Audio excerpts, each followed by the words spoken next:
Good morning. This past December, the New Direction Congress passed the Energy Independence and Security Act, a momentous first step towards combating global warming pollution and securing our energy independence. With that down payment in place, Congress now must turn to the next great challenge, enacting an economy-wide cap-and-trade program that will reduce heat-trapping pollution 80% by 2050. A cap-and-trade system harnesses the power of the market to ensure that pollution will be cut by a defined amount at the lowest possible cost.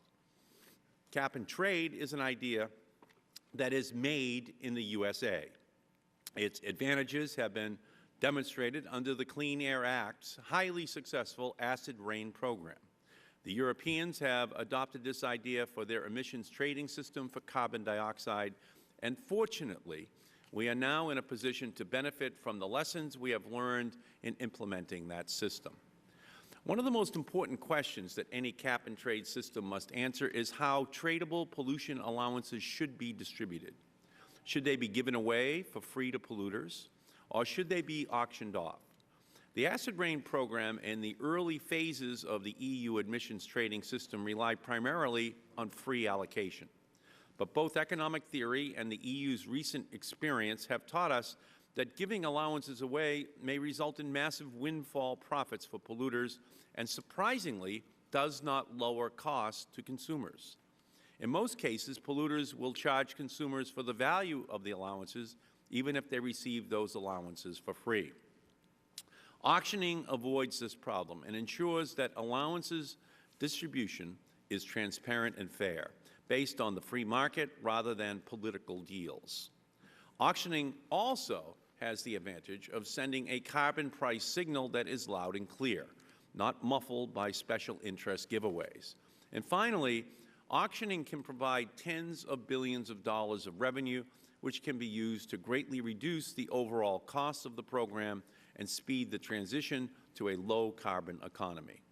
By investing auction revenues in technology research and development, efficiency, renewable energy and rebates, and tax cuts for low- and middle-income households, we can provide a much-needed stimulus to the economy, one that will get us out of the doldrums and unleash a clean, green revolution of innovation and prosperity. For all these reasons, economists have long been nearly unanimous in advocating auctioning over free allocation. Now, policymakers around the world are moving decisively towards robust action. As Mr. Zapfel, our witness from the EU, will explain, the European Commission just this morning announced its proposal to move to 100% auctioning of allowances for electric utilities by 2013. And to increasing reliance on auctions for other industrial sources. At least 6 of the northeastern states, including my home state of Massachusetts, represented this morning by Secretary of Energy and Environmental Affairs Ian Bowles, are planning to use nearly 100% auctions to distribute allowances under the RGGI cap-and-trade program. As Congress begins debate on cap-and-trade legislation, it is imperative that we learn from these experiences. The health of our planet's atmosphere is a sacred public trust that belongs to all of us, and the right to pollute it should not be given away for free.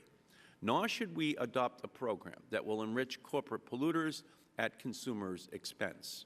I believe that with a well-designed cap-and-trade program based on robust auctions and revenue recycling, we can do our part to save the planet from global warming in a way that grows our economy, creates jobs, is efficient, transparent, and socially equitable.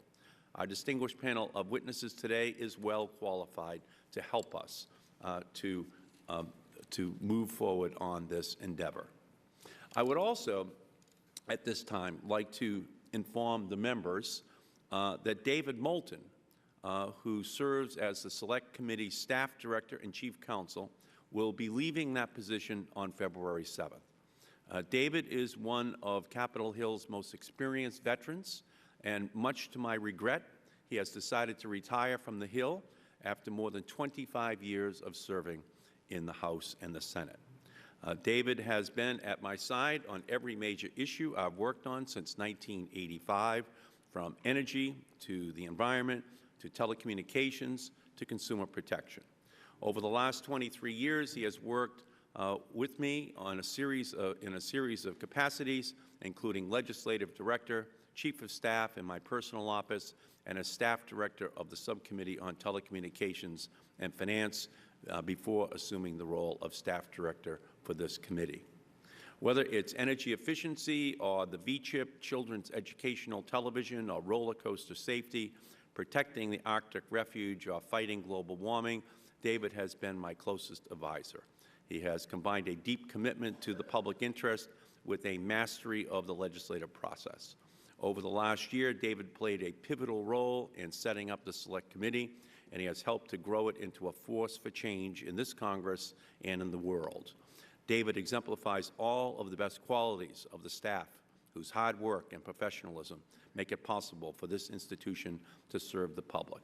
He combines the soul of John Audubon with the writing talents of Mark Twain. His skills, counsel, and creativity will be greatly missed by me and by all of my staff.